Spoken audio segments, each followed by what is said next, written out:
are you learning to be a better mentor to young women professionals? I really like that question because up until now, I haven't really thought of myself as a mentor. I have thought of myself maybe as a leader or maybe as a boss or a supervisor when I was working. And there is a mentoring aspect of that. But I think over the last couple of years, while I have not been working and pursuing more of things that are interesting to me and friendships and getting to know more people, I'm realizing that I'm actually a much better mentor.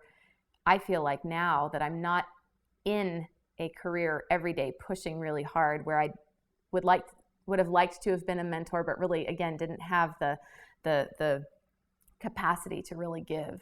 And now I feel like the fact that I have some perspective, the fact that my life is more peaceful now, the fact that I can see how the really stressful and challenging times ended up, I feel like I can be a much better mentor now to young professional women who are in it, because I'm not in it, but I have been in it. I can relate to what it's like to be in it, and I can provide a better bridge or understanding to what it's like to moving beyond it and getting past it. Whereas before, when I was in it also, it's like, well, I'm sure we can get out of here. I'm sure we can get out of this chaotic, stressful situation, but I was still in the stressful, chaotic situation. Yeah. And so having the time and the space and the balance in my life now, I feel like in so many instances when I was a young professional woman, I didn't have balance in my life, and that worked for me at that point in time. Mm-hmm. Work was my life, and I liked it that way, and it worked for me. But now I can provide more of a balanced response to young women who, whatever their situation is, if they are putting a lot of energy or only a little bit of energy into their careers, it doesn't really matter. But I have the balance now to where I can give what I believe is better advice. And what types of questions do young women professionals ask you? Well, it really ranges. If there's something specific that they're struggling with, it may just come up in conversation that they're struggling with something they don't outright ask. Mm-hmm.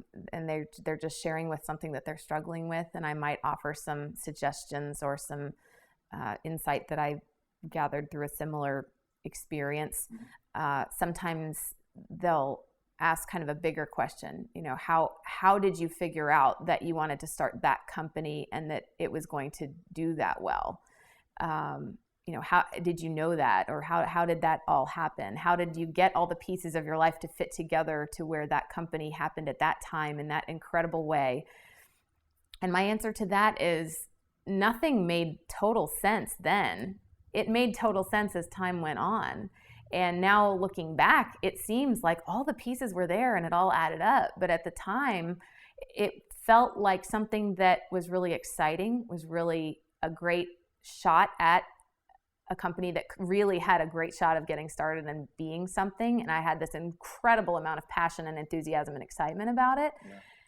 But it didn't seem like it was just all going to work out, or that a lot of my previous experiences were going to become the perfect puzzle pieces to make that puzzle work. And so my advice to young professionals is, if you're trying to figure it out, how everything's going to fit together and how something incredible is going to be created out of the weird, strangely fitting together pieces of your life, stop trying to figure that out and just trust that they will, and start living as if they do make sense.